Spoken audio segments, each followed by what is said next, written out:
This is a standard 1-liter IV bag of normal saline. It's easily one of the most basic boring items at the hospital. It's literally just sodium chloride, salt, and sterile water, sealed in a plastic pouch. At an industrial scale, the raw materials to make this cost almost nothing. Yet if you look at itemized hospital bills across the United States, that exact same bag of salt water routinely shows up with a price tag of $500, $800, or in one documented and confirmed case in Florida, $26,667. Everybody already knows that healthcare in the United States is expensive and things are different in Florida. But this isn't a breakthrough cancer drug or complex surgery. It's literally just salt water in a plastic bag. So I wanted to figure out how this commodity that costs cents to make can turn into a multi-$1,000 luxury item on a hospital bill. What I found exposes a perfectly legal and dangerously fragile healthcare supply chain. One that somehow allows a 44-cent plastic bag to turn into a $26,000+ charge. Let's dive in.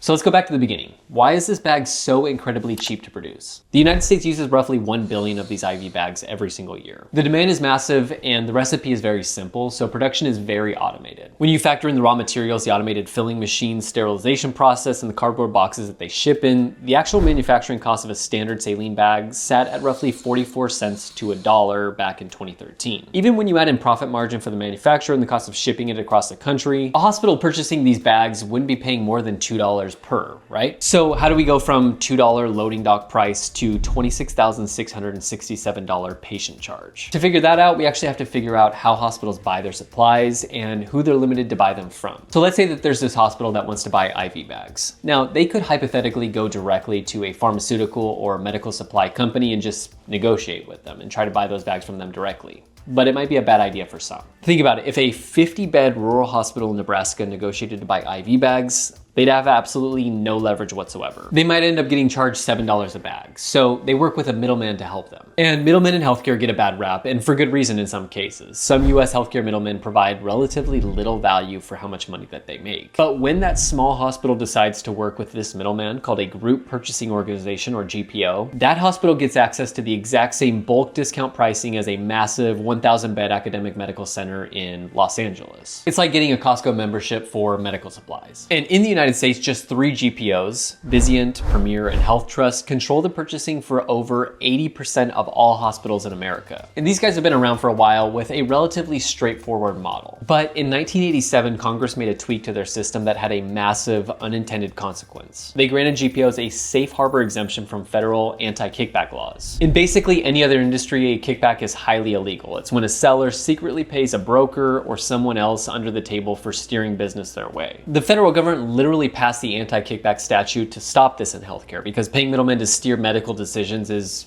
dangerous, of course. But incentive-wise, instead of the hospitals paying the GPOs to find the cheapest IV bags out there for them, it became perfectly legal for the medical supply manufacturers, like those who make IV bags, to pay the GPO an administration fee based on how much product was sold. To lock in those high volume fees, GPOs started writing sole source contracts. They tell their hospitals, if you want this amazing discount, you need to buy 90% of your IV bags from this specific company. Now, I wouldn't put GPOs into the same category as PBMs, middlemen who make significant money on the cost of drugs being higher. By and large, GPOs aren't maliciously marking up the cost of IV bags, and in many cases are actually lowering the cost. And in fact, their fees are typically set at 3% or lower because any higher and they're legally required to disclose those fees to the hospital. The real problem with GPOs is what these exclusive contracts do to the medical supply chain. Because the contracts are exclusive, smaller competitors get completely locked out in some cases. Even if some innovative medical supply company figures out how to make IV bags for 20 cents a piece, they may be blocked out from that contract and the hospitals may not be able to buy from them. So many of these competitors shut down. Today, just a tiny handful of massive corporations like Baxter International, B. Braun, and ICU Medical control nearly the entire US IV fluid supply. Baxter alone controls roughly 60% of the market. This creates an incredibly fragile supply chain. When Hurricane Maria hit Baxter's manufacturing plants in Puerto Rico in 2017, or when Hurricane Helen flooded their North Carolina plant in 2024, the entire United States immediately experienced a massive IV bag shortage. Those exclusive contracts had actively starved out most of the backup competitors. But let's get back to that $26,667 charge. Even with this, what I won't call an oligopoly, the IV bag only costs the hospital about $2 or $3. The real markup hasn't even happened yet. If you've seen any of my previous videos, you probably know that once a $2.50 or $3 IV bag goes through the hospital doors, all economic rules are out the window. Inside the hospital, that bag is assigned an official billing code and slapped onto a hospital's official pricing list, the Chargemaster. Hospitals defend marking up IV bags by saying that the price isn't just for the water. It covers the IV tubing, the nurse checking the drip rate, the storage, the massive overhead of keeping an emergency room open 24/7. And while running a hospital is incredibly expensive, no doubt, independent audits consistently show that Chargemaster markups bear absolutely no mathematical relationship to actual operational costs. Slapping a $10,000 markup on a bag of salt water serves a different strategic purpose. If a hospital listed the true honest cost of an IV setup at $20, commercial insurance companies would attempt to negotiate it down to $10. So to protect their margins, hospitals artificially inflate the baseline price to an absurd level, like $1,500. This allows the insurance company to negotiate with the hospital for a massive 70% discount, bringing the final bill to $450. It's basically a bunch of groups just playing with fake money here. But what about that $26,667 charge in Florida?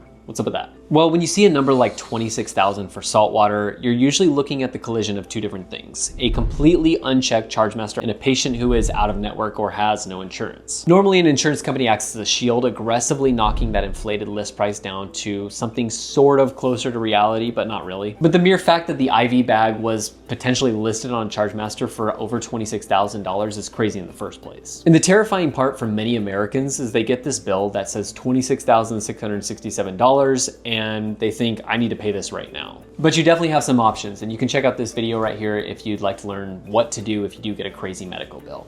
If you found this video interesting, you'd like to see more like it in the future, please consider subscribing for more. This is Tyler Detchover. Thanks for watching.